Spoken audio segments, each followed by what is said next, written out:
ಎಲ್ರಿಗೂ ನಮಸ್ಕಾರ. Welcome back to my channel. ನಾನಿವತ್ತು ನಿಮಗೆ ತುಂಬಾ ಟೇಸ್ಟಿಯಾಗಿ ವಾಂಗಿಬಾತ್ನ ಯಾವ ರೀತಿ ಮಾಡ್ಕೊಳ್ಳೋದು ಅಂತ ರೆಸಿಪಿನ ಶೇರ್ ಮಾಡ್ಕೊಳ್ತಾ ಇದ್ದೀನಿ.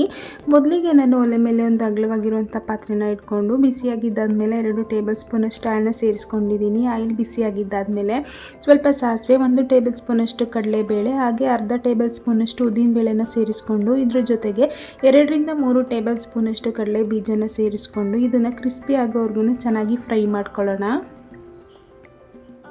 ಇದೆಲ್ಲ ಚೆನ್ನಾಗಿ ಫ್ರೈ ಆಗಿದ್ದಾದಮೇಲೆ ಇದ್ರ ಜೊತೆಗೆ ಒಂದು ಮೀಡಿಯಮ್ ಸೈಜ್ ಈರುಳ್ಳಿನ ಕಟ್ ಮಾಡಿ ಸೇರಿಸ್ಕೊಳ್ತಾ ಇದ್ದೀನಿ.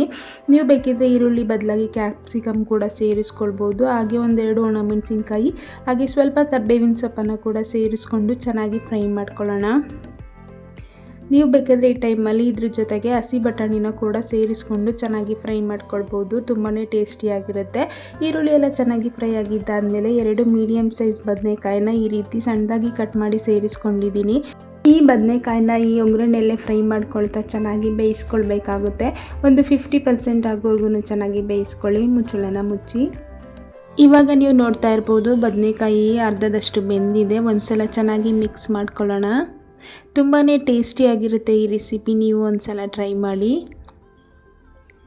ಇದೆಲ್ಲ ಮಿಕ್ಸ್ ಮಾಡ್ಕೊಂಡಿದ್ದಾದಮೇಲೆ ನಾನು ಇದಕ್ಕೆ ಒಂದು ಸಣ್ಣ ನಿಂಬೆಹಣ್ಣು ಗಾತ್ರದ ಹುಣಸೆಹಣ್ಣನ್ನು ನೀರಲ್ಲಿ ನೆನೆಸಿ ಅದರ ರಸನ ತೆಗೆದು ಸೇರಿಸ್ಕೊಳ್ತಾ ಇದ್ದೀನಿ.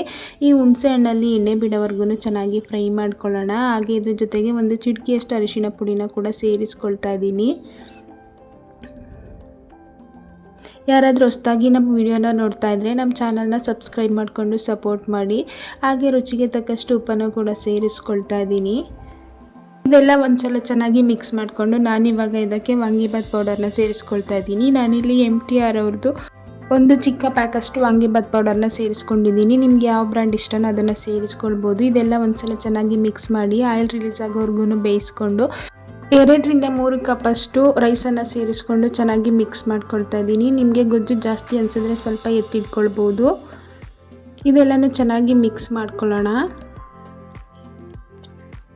ತುಂಬಾ ಸಿಂಪಲ್ಲಾಗಿ ಈಸಿಯಾಗಿ ಕ್ವಿಕ್ಕಾಗಿ ಬೇಗನೆ ಆಗುವಂತಹ ರೆಸಿಪಿ. ತುಂಬಾ ಟೇಸ್ಟಿಯಾಗಿರುತ್ತೆ ಕೂಡ. ನೀವು ಒಂದ್ಸಲ ಟ್ರೈ ಮಾಡಿ.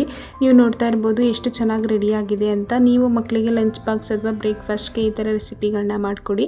ಈ ವಿಡಿಯೋ ಇಷ್ಟ ಆಗಿದರೆ ಲೈಕ್ ಮಾಡಿ, ಶೇರ್ ಮಾಡಿ, ಕಮೆಂಟ್ ಮಾಡಿ. ನಮ್ಮ ಚಾನಲ್ನ ಸಬ್ಸ್ಕ್ರೈಬ್ ಮಾಡಿಕೊಂಡು ಸಪೋರ್ಟ್ ಮಾಡಿ. Thanks for watching.